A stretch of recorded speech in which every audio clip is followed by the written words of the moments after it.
Dan pemirsa masih bersama kami dalam Talk to iNews yang kami siarkan langsung dari Panti Bina Insan di Cipayung, Jakarta Timur, tempat penampungan ex-anggota Gavatar. Dan nama Gavatar yang mencuat dalam beberapa waktu terakhir ini membuat netizen berkomentar di dunia maya. Dan berikut liputan kami.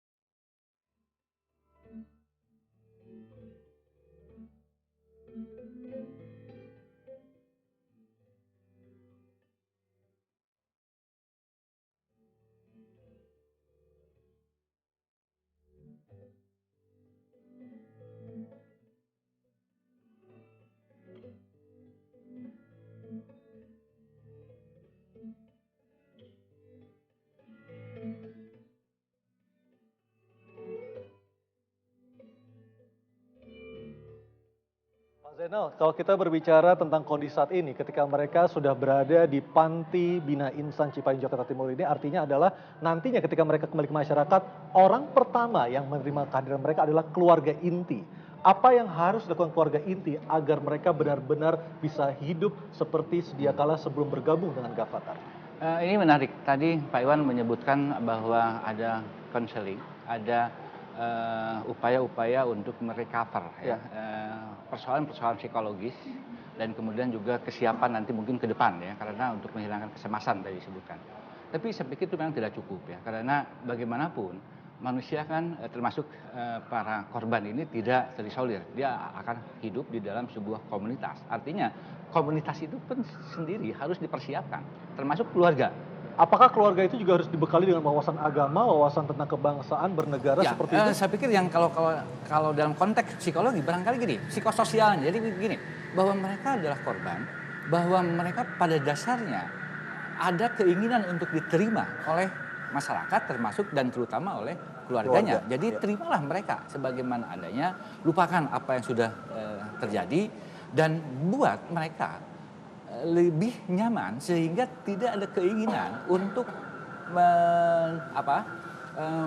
menuju sesuatu yang mungkin diharapkan seperti halnya misalnya masuk lagi ke komunitas-komunitas tertentu termasuk. Apakah ada seharusnya misalnya apa yang boleh dan apa yang tidak boleh dilakukan oleh mereka? Misalnya katakanlah jangan lagi mengorek-ngorek masa lalu mereka di Kalimantan, jangan lagi menanyakan mengapa mereka sempat bergabung dengan Gavatar. Adakah rambu-rambu seperti itu yang harus dijalankan oleh keluarga? Biasanya begini, ada pertanyaan-pertanyaan tertentu yang membuat memori seseorang itu Kembali lagi kan? gitu kan, tergugah. Nah, pertanyaan-pertanyaan yang kira-kira sensitif itu memang sebaiknya dihindari.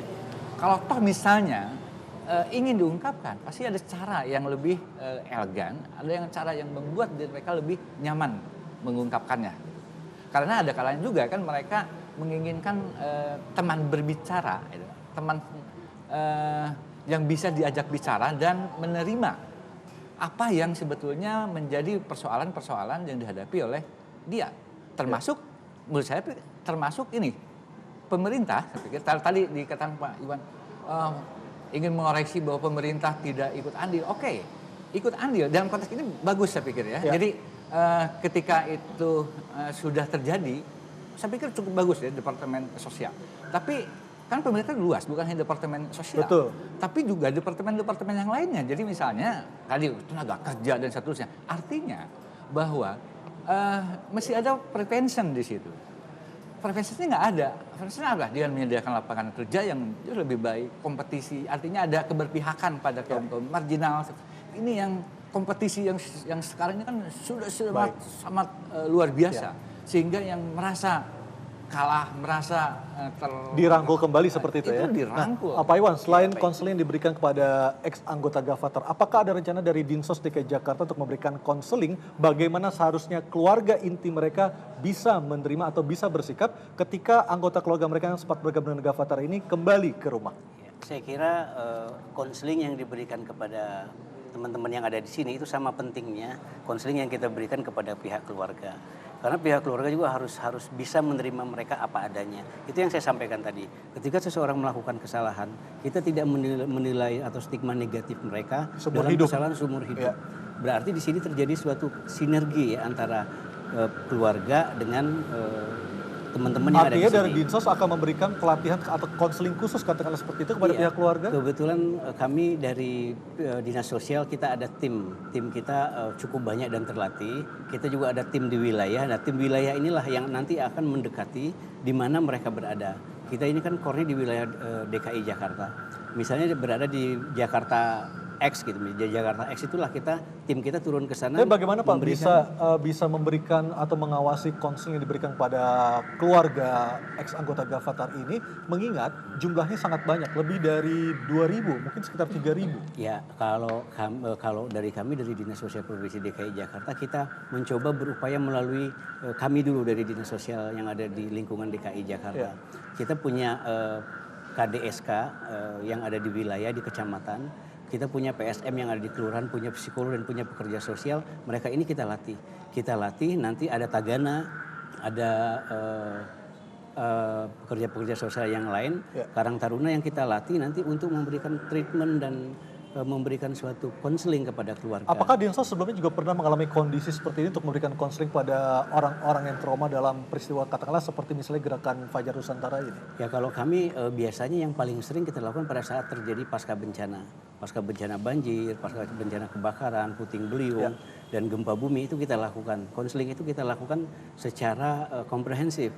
Jadi tadi tidak hanya untuk korban tetapi juga untuk pihak keluarga. Artinya meskipun kondisi ini adalah kondisi baru juga yang dihadapi oleh Dinsos, tapi sebenarnya kurikulumnya sudah ada Pak? Ya, kita sudah terlatih kita sudah terlatih dan kita bekerja sama dengan praktisi yang ada di DKI, universitas yang ada di DKI, bagaimana menyiapkan tenaga-tenaga terlatih untuk menghadapi masalah Nah, seperti Pak, selain masalah trauma healing atau pemulihan kondisi psikologis mereka pasca apa yang terjadi di Kalimantan, apakah Dinas Sosial juga memberikan pelatihan keterampilan katakanlah agar mereka bisa mendapatkan rupiah untuk mereka bertahan hidup karena mereka sekarang sudah tidak punya pekerjaan lagi? Nah, kalau untuk permasalahan itu di luar dari kita punya tugas pokok dan fungsi Dinas Sosial itu adalah untuk permasalahan kesejahteraan sosial dan orang-orang terlantar. Nah, mungkin untuk hal-hal itu di luar kewenangan Dinas Sosial, mungkin nanti bisa berkoordinasi dengan SKPD yang lain yang terkait sesuai dengan tupoksi seperti yang Bapak tanyakan. Pak Zainal, bagaimana kita bisa menimbulkan atau membuat atau menciptakan rasa percaya diri bagi anggota ex-Gavatar ini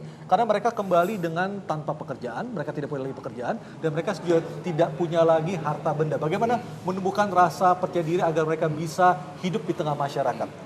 Pertama barangkali karena kan mereka perlu hidup ya. Artinya memberikan atau menyediakan modal yang memungkinkan mereka bisa survive. Dan kalau dari aspek psikologi itu memang ada jenis-jenis terapi di dalam psikologi yang memungkinkan seseorang menjadi bisa survive, bisa melakukan sesuatu dengan penuh percaya diri sekaligus juga memiliki konsep diri yang baik, Positif, ya. self esteem yang baik, sehingga mereka memiliki keyakinan bahwa mereka bisa hidup, mereka bisa membina keluarganya dan meneruskan kehidupannya sebagai mana mestinya. Maka di sini peran keluarga juga perlu ada peran pemerintah. Saya selalu katakan bahwa pemerintah pun tidak bisa lepas tangan setelah memulangkan mereka, kemudian diam, nggak bisa begitu. Apakah setelah konseling yang dilakukan oleh pemerintah, Pemprov DKI Jakarta dan maupun pemerintah pusat, apakah ada kemungkinan orang-orang ex-Gavatar ini akan kembali untuk mengikuti ajaran serupa di masa datang?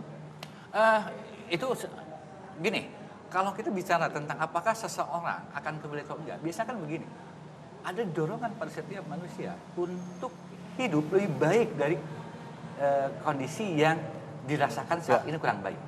Ketika dia merasa bahwa ternyata setelah lepas dari Gavatar kehidupannya justru lebih buruk misalnya, bisa saja itu kembali. Kenapa? Karena ada itu hukum alam ya. Baik. Orang harus survive. Oke, Pak tapi Haryanto, ya? kemungkinan itu bisa aja, tetapi saya tetap berpegang bahwa tergantung dari mana bagaimana kekuatan kepribadian Kekuatan seseorang. individu maupun lingkungan ya, seperti itu. Bagaimana dia merespon terhadap stres. Masing-masing orang beda. Bisa aja seperti yang Bapak katakan jika orang tersebut memiliki suatu respon terhadap stres yang negatif. Namun jika kita berikan suatu konsep diri yang positif, insya Allah mereka Pak Haryanto, akan tetap kuat. Gitu. Singkat saja, apakah ada respon negatif sejauh ini dari yang mereka tunjukkan? Kebetulan mereka banyak positif. Oke. Perlu saya tambahkan Pak Iwan tadi bahwa Ya. dinas sosial juga ada panti-panti sesuai dengan kelompok umurnya yang barangkali dari teman-teman ini juga pulang dulu mau belajar misalnya Keterampilan ya. ada Ya. kerja Artinya dibeda-bedakan Pak ya, sesuai Iya. dengan kelompok umur ya. Ya, Baik, Pak Iwan, Pak Haryanto, dan Pak Zainal Abidin, terima kasih atas waktunya berbicara bersama kami di Talk to News. Dan pemirsa, demikianlah dialog kami langsung dari Panti Bina Insan di Cipayung, Jakarta Timur yang menjadi salah satu tempat di Jakarta, di ibu kota Jakarta ini yang menampung ex-anggota Gerakan Fajar Nusantara atau Gavatar. Saya Aryo Ardi undur diri, selamat malam dan terima kasih.